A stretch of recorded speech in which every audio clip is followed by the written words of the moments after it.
Aloha and welcome this week to Mondays with Mindy. And we have a very special guest, Gabriel Swain, and he's here to talk about customer success, the future of B2B marketing, and he's got a lot of good stuff prepared for us.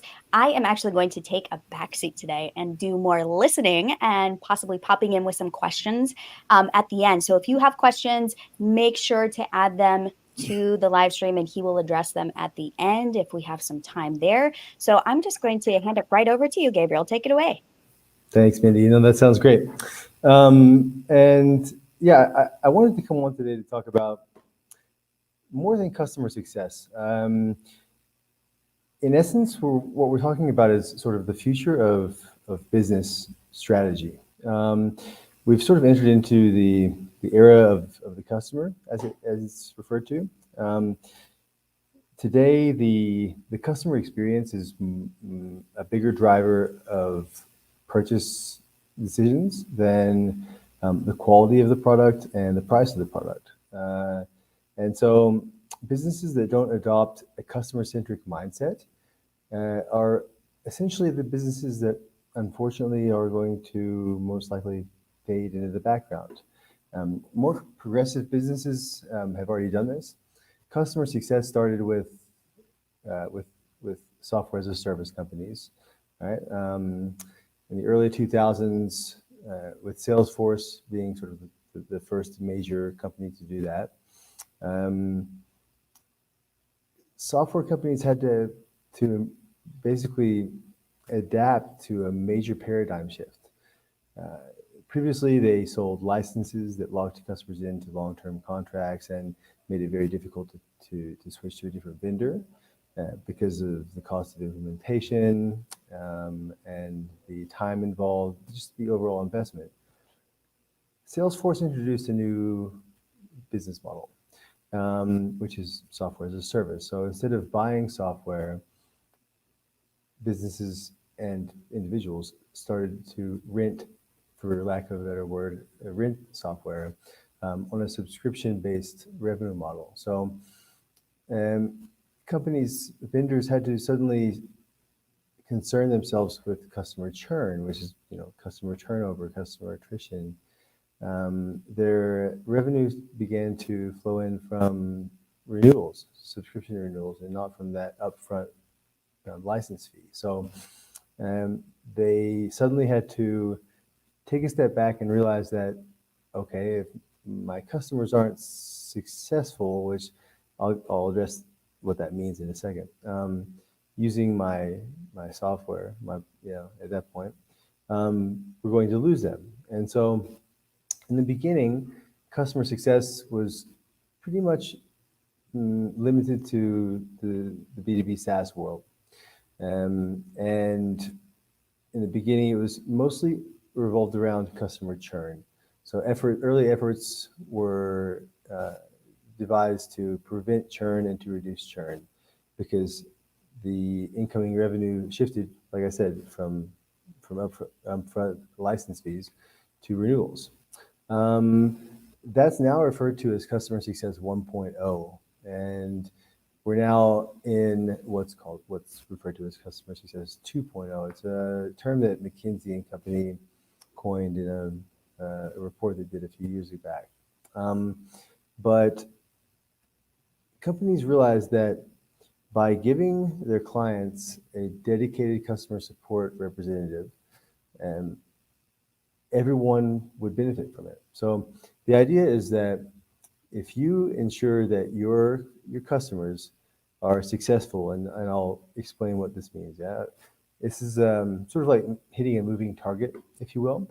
The idea of success. What does success mean, right? In the software world, it means a lot of different things to a lot of different people. But I think the general consensus is that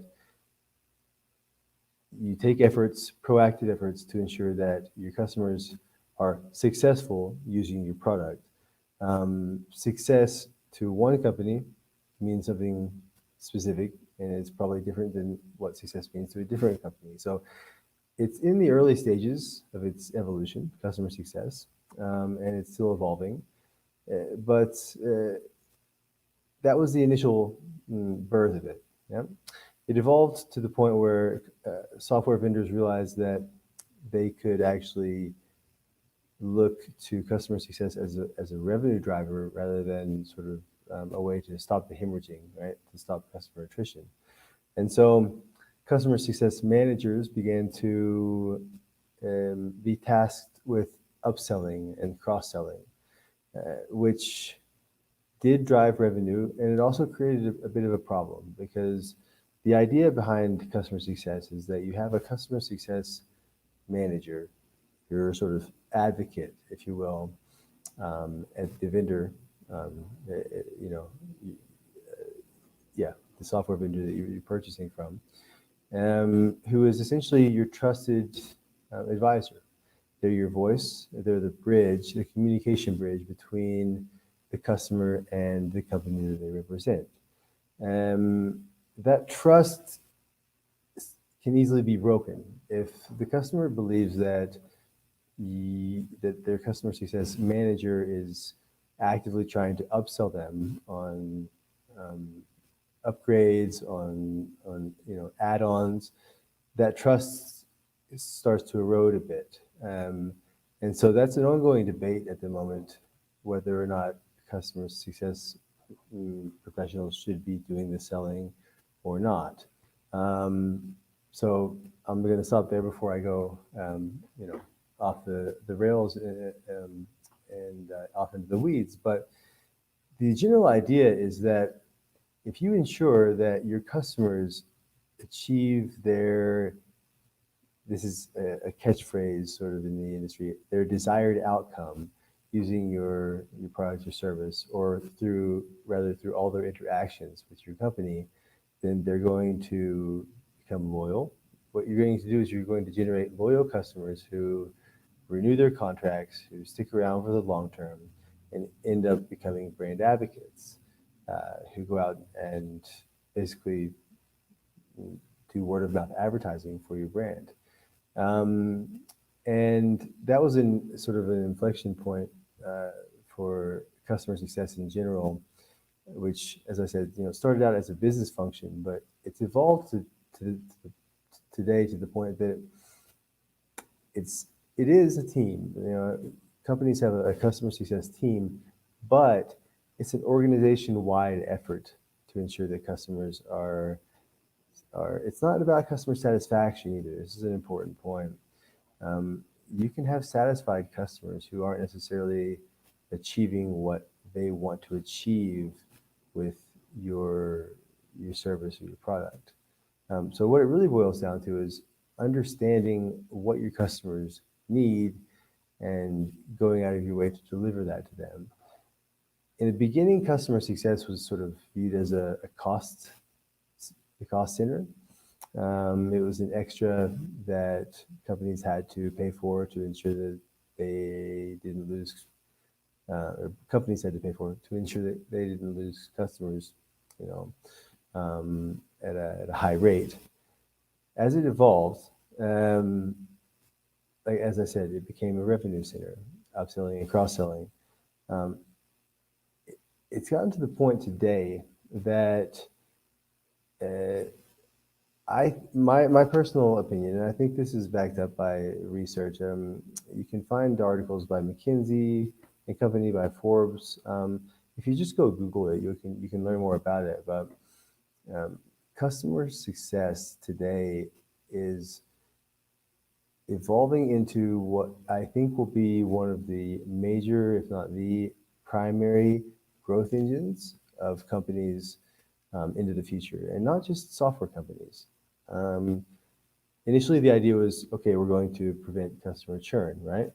But if you think about it, any company that has customers, if they want to do business with those customers again, then they want to do more than deliver a good customer experience. They want to make sure that the customer achieves or experiences their desired outcome. Again, to use a catchphrase with the product. If they don't, then it's easier than ever for a customer to leave you for a competitor. Using the software space as an example, competition has grown significantly in almost every sector of the B2B SaaS space. I remember around 2010 and before, Salesforce sort of dominated the CRM space, and now there are, who knows, hundreds, if not thousands, hundreds, maybe 1,000 different vendors. And implementation is not this long process anymore. It's all streamlined. So if you're not satisfied with what you're receiving, the ROI, then you can easily leave. So customer success teams formed, and essentially what they do is their job starts sort of pre-sale, right? They listen in to sales calls. They help the salesperson articulate the benefits that the prospect will gain from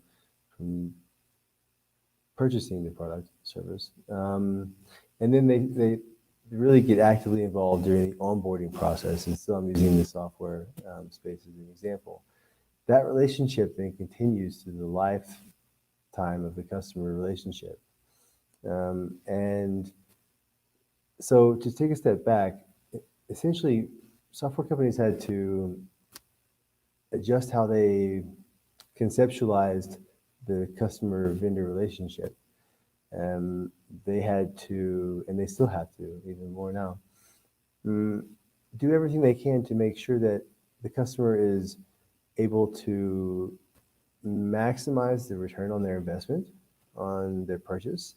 I'll use an example that's a little obscure, but because I want to make the point that this applies not just to B2B, but to all types of businesses.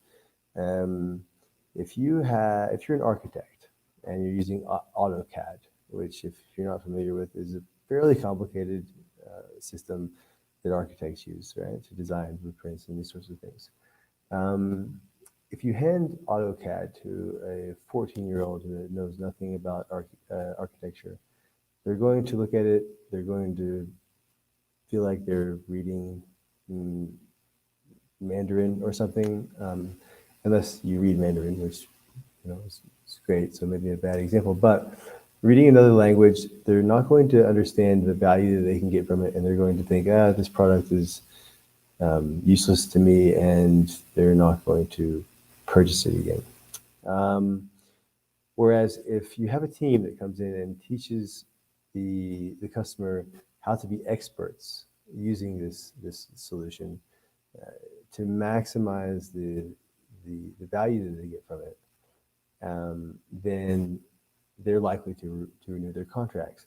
At the end of the day, customer success is really about, as I said, empowering a customer through a number of different interactions to basically grow their business and increase their profitability.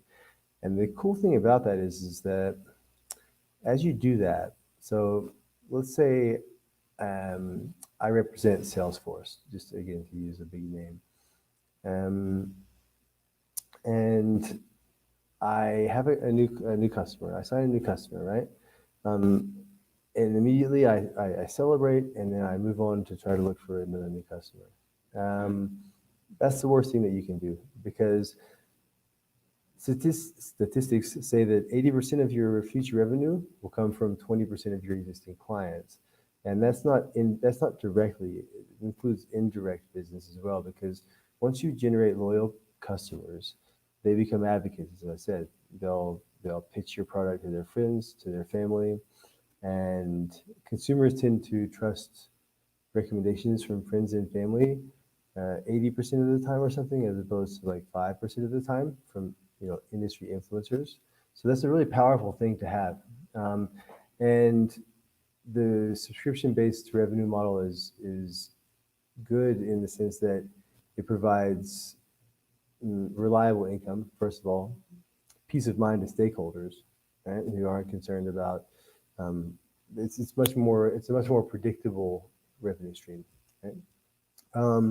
So with that said, we'll take a step back and because I want to talk about more than just customer success.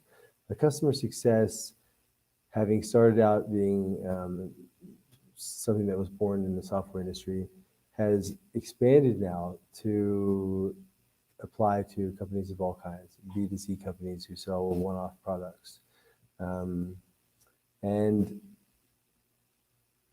a lot of experts predict, and I agree with this, that this is going to change how entire companies structure their internal organizations, the hierarchy.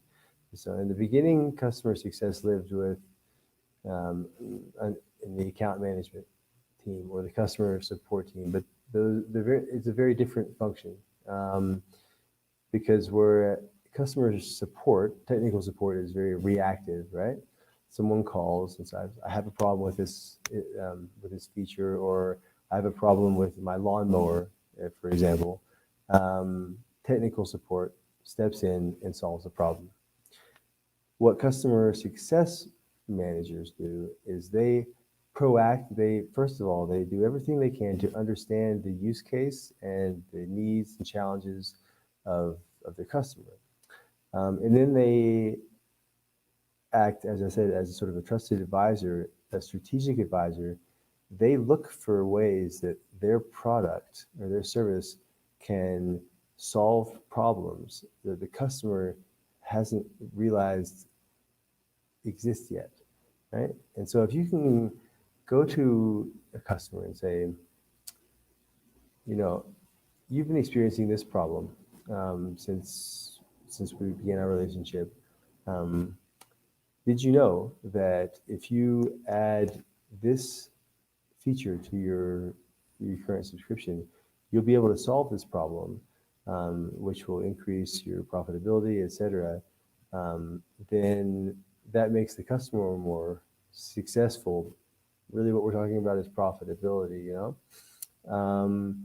which means that they're more likely to renew, they're more likely to advocate for you, and so it becomes a win-win situation. Yeah. Um, and so investing in customer success is not investing in it's not a cost center, sort of like customer support. Customer support exists to resolve problems. Customer success exists to empower your customers. So, as I mentioned before, this is sort of stems from the fact that we're in right now the era of the customer, and this is largely due to generational shifts that we've seen right now. I think right now, if I'm not mistaken, I'm sure actually millennials, and I don't like to use generational titles like that, but for the sake of simplicity, millennials have overtaken baby boomers as the largest consumer demographic in the United States and probably a lot of countries. They have very different values than their predecessors. They're more socially conscious. They're more environmentally conscious. They're willing to pay $5 more for a bag of coffee if it says fair trade, for example, right? And so the fact that their values are so different, basically, leads to a very different thought process when they're making a purchase decision. If a company has a poor record of corporate citizenship, today's consumers are less likely to do business with that company. I'm going to use an example that's maybe a bit raw, but a lot of manufacturers have been accused of using child labor, for example, in other countries. As that news spreads, which it does very quickly now with social media, which wasn't the case before, people will stop doing business with that company. And so being customer centric at the end of the day is it encompasses a lot of things, But really, it boils down to having the customer's best interests in mind. Obviously, not to your own detriment. You can't start giving away your services for free or anything like that. But there's a way to find a balance between meeting customers' needs and solving for their problems in a way that helps your company grow as well. So essentially, customer centricity is the mentality that's now increasingly driving successful businesses growth. Um, and I think it's going to increasingly be a differentiator um, as we evolve and we enter further into Industry 4.0 with um, artificial intelligence, machine learning, big data, and all these sorts of things. Um, it's really going to be a differentiator. So I think that any company, including B2C companies, even if you sell a one-off product, say, for example, your product is a competitor of Coca-Cola, right? Um, at that point, you're not really talking about customer success so much because you don't have a dedicated. If I go to buy a bottle of Coke, I don't have a dedicated customer success manager who reaches out to me to say, "How was that Coke? Were you successful drinking that Coke?" But at the same time, well, that's the customer experience, right? So customer success is part of the overall customer experience. So I suppose my point is that we have to, and not just as marketers, but anyone in an organization, um, it's a collective effort. We have to start thinking about what the customer needs and what the customer wants. In the past, it was sort of marketing, advertising, which is what I do, was sort of all about it's all about me. Look at the accomplishments that we've done. Yeah, look how great we are. And I guess that worked. I'm not really sure how, but when you think about it logically, if I'm a consumer, right, and I'm looking to purchase this software, right, I don't really care how many awards this vendor won last year. I don't care about mm, their accolades, their accomplishments. What I care about is how is that software going to make my life easier? How's it going to make my job easier? How's it going to make me more successful? And then branching out from there, in the B2C space, right? Um, if you if you purchase a Coke, right, and it's I don't know, you open it, it has a shard of glass in it, right? You're never going to buy that again. So that then is the customer experience, the overarching umbrella that customer success sits in. And so, yeah, I guess my point is the bottom line is that companies that don't make that shift to a customer centric mindset are going to be the ones that sort of fade into the background, I think. And the next, I think we'll see it most, um, it'll be very obvious over the next decade. And then I think it'll become sort of par for the course. I think that right now there are customer success teams. I think the customer success team itself at some point will sort of disappear and it will just become a business philosophy and operating mindset for companies.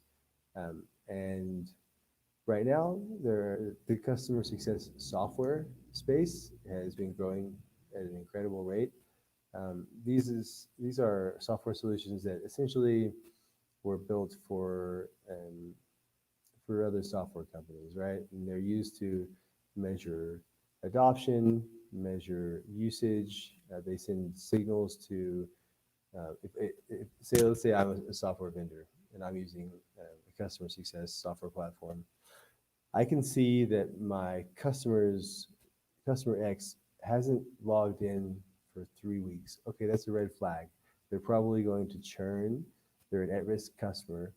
That tells me that I need to reach out.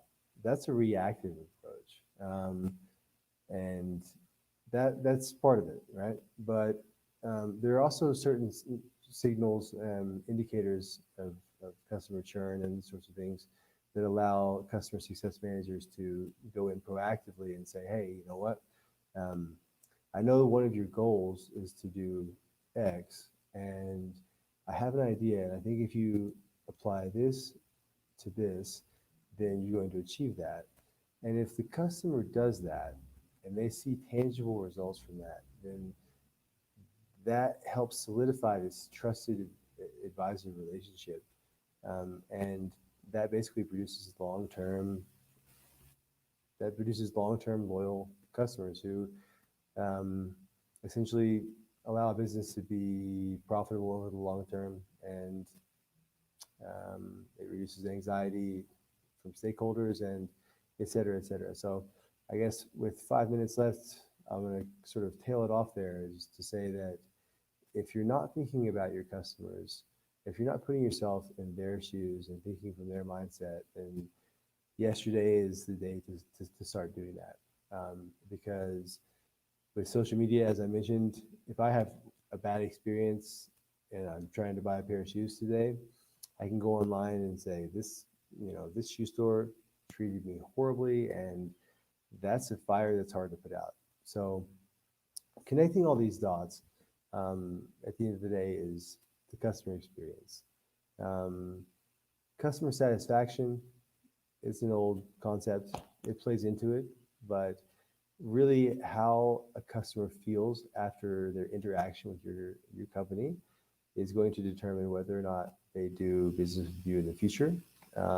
And it's ultimately going to determine the future um, survival of your business. So um, I'll stop there. If there are any questions, I'm happy to answer. Oh, that was excellent. I was taking notes, and if you looked at my desk, I have like stickies all the way across my computer. I think you brought up a number of good points, and I did actually have a few questions if you have a few extra minutes.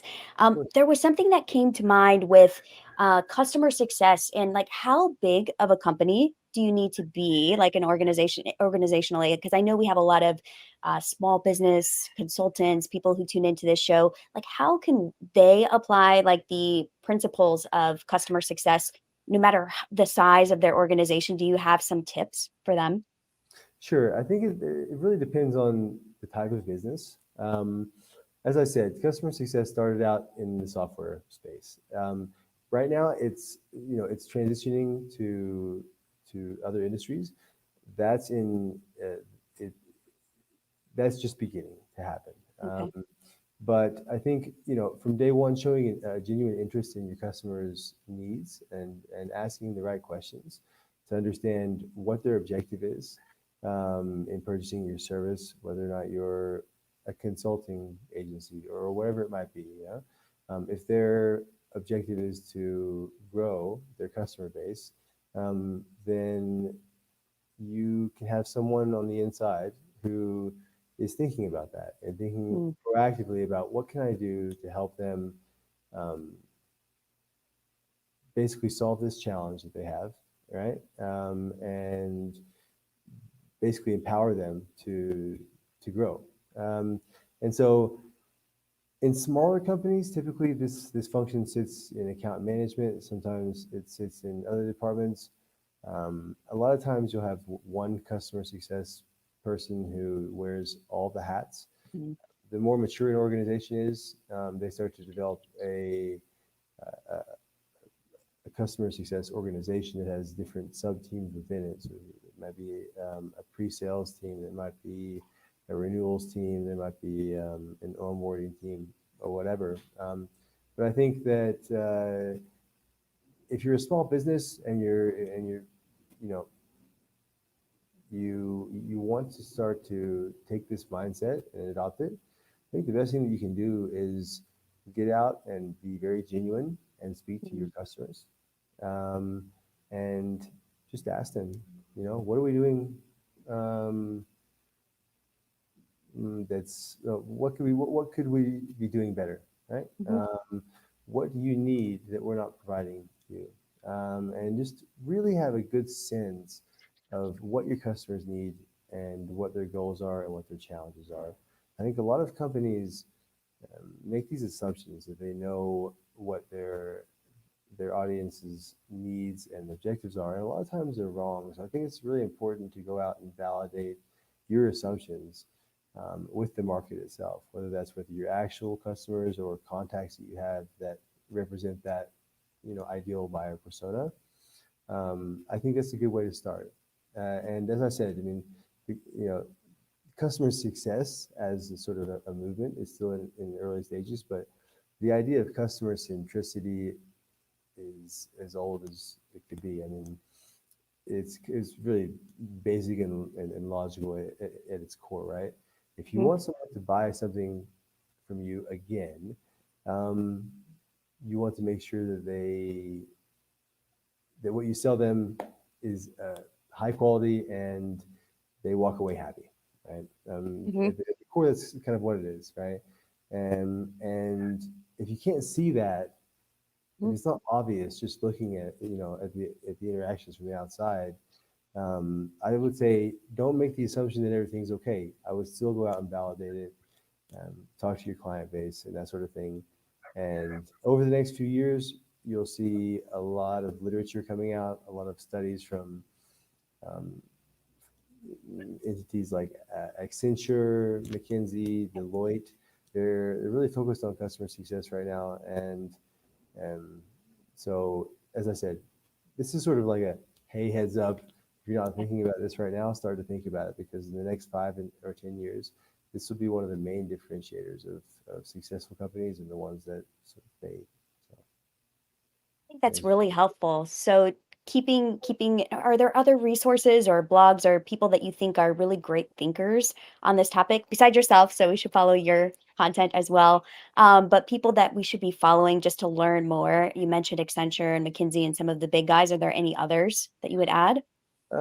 So the customer success community is a very close knit community, and they're very willing to share their insights. Oh, There are a lot of players, and I can, if it's possible, to share a list of yes. some of these industries with the audience after the broadcast. Yes. I'll put that link. Yeah, I think that would be a good idea because I could ramble off a few names right now, but if I took 5 minutes to actually think about the most helpful individuals, thought leaders, influencers, and as well as, um, uh, you know, entities like McKinsey, then there are a lot of people and a lot of companies that are focused on this right now. And I think the more progressive thinkers realize that this is a tide, a big tide that's coming, and if you don't, to use sort of an analogy that goes right back to you and where you are. If you don't have a surfboard and you don't know how to ride this wave that's coming, it's going to just smash you and just drag you across the bottom of the seafloor. So I think it's really important to start preparing now and start understanding what these concepts mean in practice. And yeah, we'll put together some resources that we can share with the audience afterwards. If that's helpful. Fantastic. This has been awesome. Again, I want to thank you so much for being on the show. Can you tell listeners, viewers, where they can find you or the best ways to get in contact with you if they want to learn more or take this discussion deeper? Sure. Yeah. LinkedIn. Okay. Yeah, you can. My LinkedIn profile, I think, is in the original Yep. post you can share it. And I'm happy to connect with anyone and answer any questions and provide guidance if possible. I've worked in the customer success space um, with a few software companies for a number of years, but I've been writing about this for years, for Hmm. 5, 6 years. About the importance of focusing on the customer and not yourself. And as marketers and as businesses in general, I mean, I think you realize that too. It's not about Yep. us anymore; it's about them, right? Right. So that's really the crux of the issue lies right there. So, um, but yeah, I'll stop rambling and let you wrap it up. But yeah, we'll provide some resources and you can share my contact info for sure. Awesome. Cool. I will make sure to put that link for everyone watching. I'll make sure to put a link or put his resources below so you can check those out. Thanks again, Gabriel, for coming on the show today and talking about customer success. And thanks to all of you who tuned in live today and those watching from the replay. I hope you got a lot of value out of this talk, a little bit more of, I think, a future look at what we can expect with customer success down the road versus like hands-on tactical, which I love because I think we do need to start thinking about this no matter the size of our business, whether it's a large organization, medium size, even those of us in the consulting and small business space. This is something that should be top of mind for us as we are growing our businesses, as we're trying to deliver that great customer experience. So thanks again, Gabriel. And we will see you. Well, I will see you all next week. And bye for now. Thanks. Cheers. Take care.